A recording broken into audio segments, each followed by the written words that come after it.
And I was like a big fan, আমি instant ওনার fan হয়ে গিয়েছি এবং আই ওয়াজ সো শক।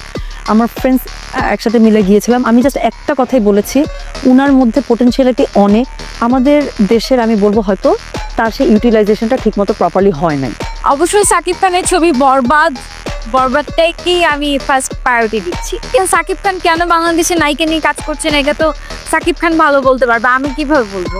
ও না এখনো পর্যন্ত বোধহয় ওকে পুতুল ভাবে, তাই জন্য ওকে এরকম করে টিপে ভাবলাম না প্লিজ একদম না। তো কিন্তু আমি ওকে চটকাতে দিই এই জন্যে, কারণ আমার মনে হয় ওদের বন্ডিংটা হওয়াটা ভীষণ প্রয়োজন। আমি আমার তরফ থেকে অবশ্যই কিং খানকে আমি বেস্ট উইশেস জানাতে চাই।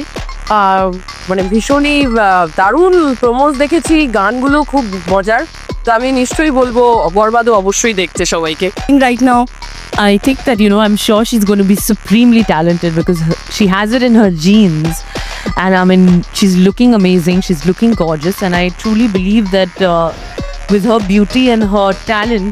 আমার দেখা সব থেকে সুন্দর হিরো বাংলাদেশে না, আমি বাংলাদেশে ইন্ডিয়া মিডিয়া বলবো যে আমার দেখা সব থেকে সুন্দর হিরো শাকিব খান। সে আসলে মানে 3D স্ক্রিনে তাকে যেরকম লাগে, যারা পাবলিক দেখে, সে সামনাসামনি আমি তাকে যখন প্রথমবার দেখেছিলাম, সে এত সুন্দর, আমি নিজেই দেখে তারপর ক্রাশ খেয়ে গেছিলাম যে ও মাই গড, একটা হিরো এত সুন্দর হতে পারে, সে এতটাই সুন্দর। কেন করবো না, অবশ্যই করবো, দেখি যদি ব্যাটে বলে মিলে যায়। আপু, সাকিব খানের মতো তো আপনারও অনেক দর্শক আছে, সো এই জিনিসটা আপনি কিভাবে দেখছেন?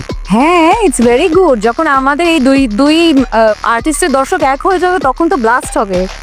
সো আমি ওইটাই চিন্তা করি আর আমি খুব পজিটিভ ভাবে নিই ব্যাপারটা। ঠিক আছে।